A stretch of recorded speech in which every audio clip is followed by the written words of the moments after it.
O que acontece quando temos a fé do tamanho de um grão de mostarda? Fique conosco para mais uma meditação na palavra de Deus e veremos o que Jesus nos ensina. Duas vezes, Jesus utiliza o grão de mostarda para representar dois aspectos do reino de Deus. E para esclarecer, a mostarda que Jesus aqui narra não são aquelas folhas que nós colocamos na salada. Esta mostarda é uma árvore que cresce no Oriente Médio e ela é chamada Salvadora persica. Este é o seu nome na nomenclatura botânica.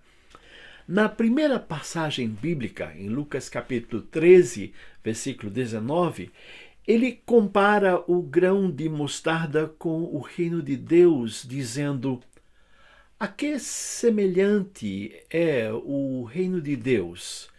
E a que compararei? É semelhante ao grão de mostarda que um homem, tomando-a, lança na sua horta, e cresceu, e fez-se grande árvore, e os seus ramos se aninharam às aves dos céus.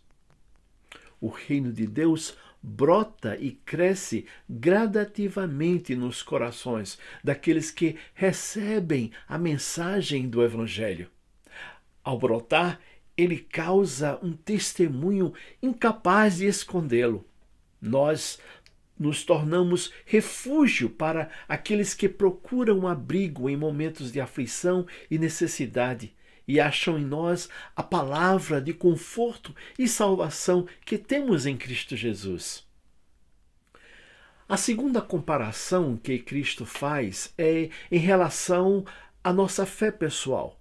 No texto de Mateus capítulo 17, de 14 a 21, diz o seguinte: disse o Senhor Jesus: se tivesseis fé como um grão de mostarda, direis a esta amoreira: desarraiga-te daqui e plante no mar, e ela vos obedeceria.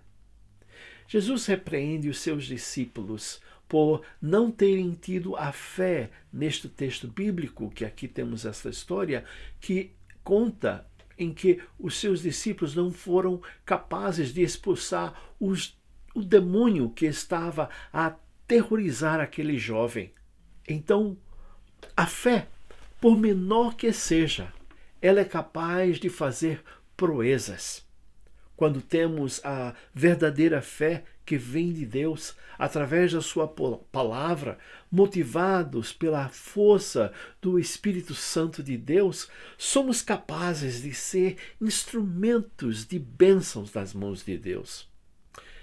Então, mais tarde, os seus discípulos, em particular, eles indagaram para saber o motivo de não terem tido o poder para repreender e expulsar o demônio.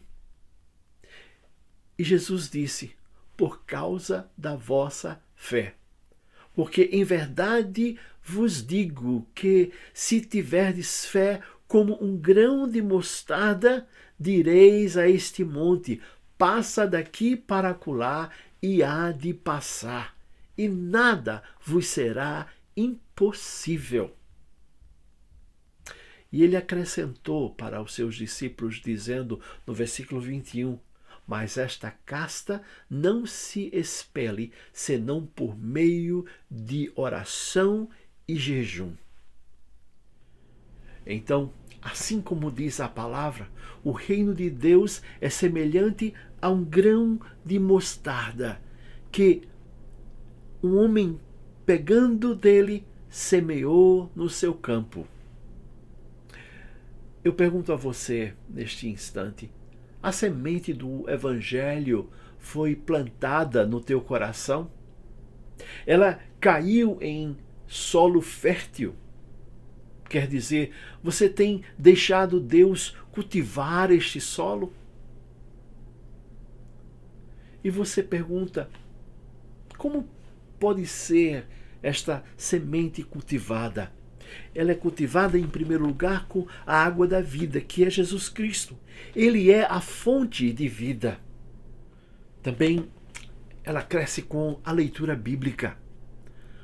O crer, a palavra de Deus diz, vem pelo ouvir, e o ouvir da palavra de Deus, ela gera fé no nosso coração, desenvolvendo uma vida de também oração e súplica no Espírito Santo. E ele nos guia e nos conforta e nos lembra de tudo o que Cristo nos ensinou. E ele também intercede por nós diante de Deus Pai. Se queres uma vida frondosa, firme e frutífera, como o pé de mostarda nesta passagem, receba o reino de Deus como uma pequena semente sendo plantada no teu coração. E que esta palavra ache, mais uma vez eu digo, solo fértil em teu coração, para que ela desenvolva a fé que pode mover montanhas, pode derrubar muralhas. Pois com a fé firmada em Cristo, nós somos mais que vencedores. Então, o que acontece quando você tem a fé do tamanho de um grão de mostarda? Medite mais neste texto bíblico e deixe esta semente do reino de Deus germinar no teu coração e terás uma fé robusta e frutífera. Sua vida não será mais a mesma. Você continuará crescendo mais e mais nos caminhos de Deus, à medida que você tem este relacionamento com Deus. E você faz parte deste reino grandioso, onde você vai ser refúgio para aqueles que necessitam, no momento em que vivemos, nesse ano que estamos passando. São tantas dificuldades, são tantas as aflições que muitos têm passado, e incertezas, depressão, e você pode ser este meio de graça, sendo um instrumento das mãos de Deus para que outros possam ouvir desta mensagem de Deus, possa ter esta semente plantada também em seus corações, para que possamos ver uma revolução espiritual, um jardim maravilhoso de Deus sendo plantado aonde nós vivemos. E que esta palavra possa achar vida no teu coração. Ela possa produzir vida no teu coração, para a honra e glória de Deus. Amém. Se esta meditação falou ao teu coração, deixe-nos uma pequena mensagem no final desta página. E estaremos orando por você. E ore também por esse ministério. Deus tem nos abençoado ricamente na propagação da sua palavra em vários países onde moram pessoas que falam português. E tem sido uma bênção ouvir e ver como estas mensagens têm sido espalhadas pelo mundo. E agradecemos muito a sua oração e a sua participação nesse ministério. Que Jesus te abençoe hoje e sempre. Amém.